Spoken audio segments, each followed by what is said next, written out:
आज का पूछा गया सवाल, छठी हिस्स क्या है? तो छठी हिस्स का जवाब ये है कि ख़ास हमसा के अलावा किसी और ज़रिए से मालूमात का हसूल मावराए हिस्सियात अदराक या ईएसपी या एक्स्ट्रा सेंसरी परसेप्शन कहलाता है। इसे छठी हिस्स भी कहा जाता है।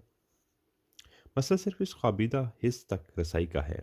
ईएसपी भी दूसरी हिस्सियात की तरह ही काम करती है, यानी दिमाग को बतौर ज़रिया इस्तेमाल करती है।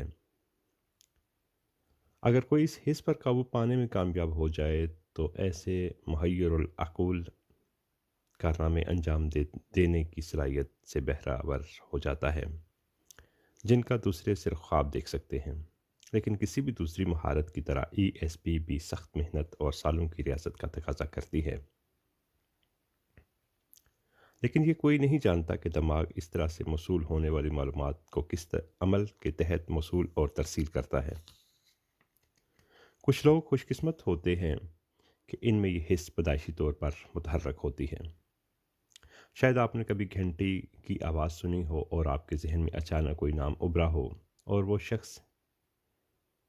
वो नाम इसी शख्स का हो जो दरवाजे के बाहर खड़ा हो, या किसी ऐसे शख्स के बारे में जिसने पहली मर्तबा कोई लॉटरी खेली हो और इसने गैर अरादी तौर पर बिल्कुल सही नंबर चुने हों। आप क्या राय रखते हैं? इन शवाहिद की बिना पर आप ना तो ईएसपी को तस्लीम कर सकते हैं और ना ही रद्द कर सकते हैं। लेकिन एक बात तय है कि कुछ ना कुछ हुआ ज़रूर है जिसने तमाम मुखालिफ इम्कानात को शिकस्त दे दी। ये कुछ ना कुछ जो कुछ भी है, इस बारे में कुछ मालूमात तो दी जा सकती हैं, लेकिन हतमी चुनाव का अख्तियार आप ही को है। आप अपने आप में मौजूद ईएसपी पर काबू पाकर ज़िंदगी में मुनफरिद हो सकते हैं। आप दूसरों के जहनों को पढ़ सकते हैं। आप सुपरमैन के एक्सरे विजन से खेल सकते हैं, आने वाले वाक़यात की पेशबीनी कर सकते हैं, बगैर देखे अपने मुखालिफ के कार्ड्स का जायज़ा ले सकते हैं।